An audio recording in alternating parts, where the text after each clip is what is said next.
Hello and welcome back to Good Game Nation, where we bring you all things TCG. Today I'm here with Sam and Zach. Say hello, boys. Back again. What up? What up? So we're on a trek to look at every color. Now that the set's fully released, we've already done two. This is our third. You can check them out up in the little icon at the top. Today we're traversing ramp. We're looking at purple. Uh, And when I say we're looking at ramp, it's because that's, I think, the first thing we should talk about, because that's all there is to talk about. Yeah. Every time we have built purple or do a blue purple, ramp is the centerpiece of those decks. A combination of Onigashima, Hold'em, Jack, Ulti, a couple of the extra cards. Without the ramp function, most of the purple mechanics don't work. So those cards take up a hefty amount of the deck list. Other than that, after that, I really like cards like Queen. Yeah, absolutely. Anytime that you're drawing, it's a good thing. So there's a lot of games that have a draw to discard one mechanic, which is an incredible way to keep your game moving. And on top of that, this card's a blocker. And it's a big blocker. 6K is nothing to joke about. Um, I think that it's a value play. You're going to most likely play two or four in every single deck you build. Um, and it's a good crutch to fall back on in that mid to late game to have this nice chunky blocker on your board. Yeah, yeah, I'd agree. Zach, which Kaido did you want to talk about? The big one. Oh, The Yeah. only, that yeah. one. Yeah. All right. Look, purple is a It feels either like a very supportive color because it ramps, Mhm. like we stated, but it also feels like one of the only decks in the game to have a true win condition. And it's this card. This card hits the board, and you kind of just win. But the point is, you need to get there. And there's only a few. Most of the colors, most of the cards in the color don't mix well. There's a couple cute things you could do with Hold'em and the uh, the fruit card, the fruit that searches the Smile. smile. Yeah. You can search your deck with one of the Orochis, give yourself a little more defense, and that's pretty much the extent of what you can do with purple. It just feels really, really kind of like you're either ramping or you're ramping. Like there's no other deck. There's no other in between. And the reason you ramp is to hit this Kaido. You ramp, you hit this Kaido, you clear your board, and you just swing in because you have to commit so much to get rid of it after that. And then you ramp again to run another one, right? That's basically what You can. purple's gonna do. You want to have Hold'em or Onigashima on the board when you drop the big Kaido because then on the following turn, any ramp card puts you next to, like, it puts you at Kaido leader effect, so you already threaten lethal, and it also puts you at 7. And if you happen to have both, you're at 8 mana, so you don't lose a lot. Happened a couple times we were testing it. It's pretty fun.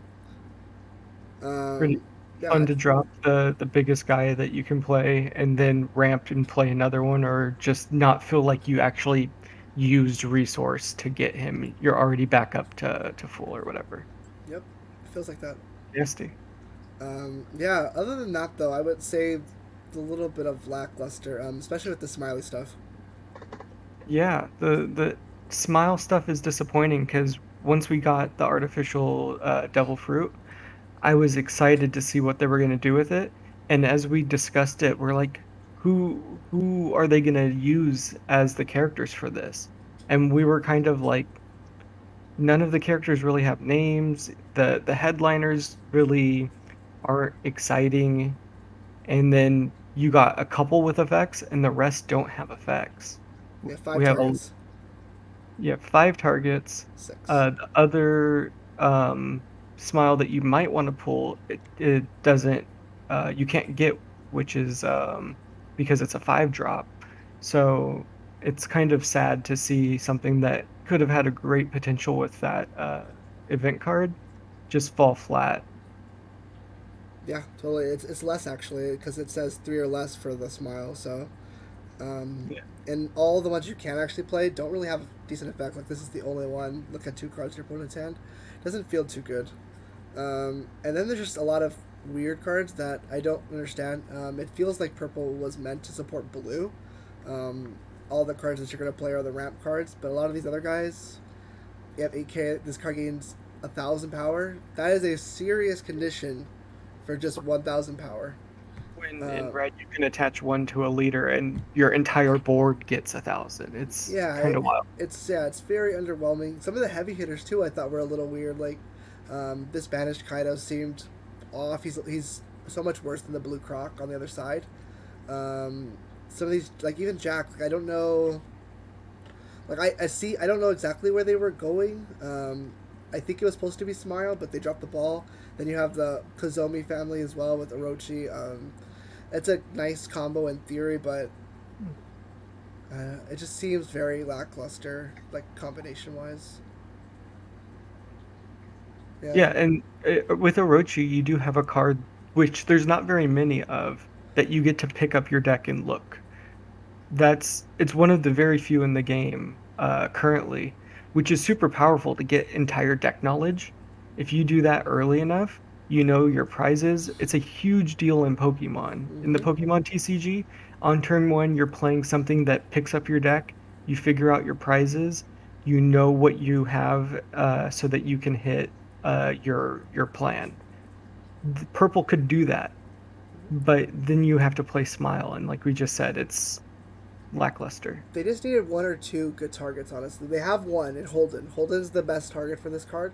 If they had one other one, this card would be so much more playable. Yeah, they just missed. Yep. Um, Thinking about ratings, rating the colors. What do you think, Zach? It's ramp or nothing. So it's probably the worst color out of all of them, honestly. No, I would agree with it. And I imagine next set, even thinking about next set, purple probably will be taken over by Whitebeard pirates. I would imagine. So I don't think we're going to get a ton of beast pirate support. So a lot of these cards are going to feel weird, except for the ramp cards. The ramp cards will probably try it on. So those cards are very good, probably very good next set. But other than that, this is probably the worst color in this set. And then you also end up with your own one of your only five life leaders being probably our least favorite leader also with the king. So you have one decent leader with five life that is the starter deck Kaido, and then the rest of your leaders are four lives. And I think so far from what I've been seeing is Blue you're gonna dominated. yeah. Yeah, 100%. So No, I totally agree. We definitely talk more about King in the starter deck leader video or leader video. It's be right there for you guys. God, he's still so dog shit. He really is. I uh tried. Yeah, he's it's pointless. Yeah, yeah. But right now I think out of the three videos our power rankings are red, green, purple. yeah. Uh Stay tuned for the blue video that will be coming out shortly to see where it stacks up to the other three colors. Let us know what you think in the comments down below. Are we missing something? Can purple play on its own, or does it need blue to sustain a decent game?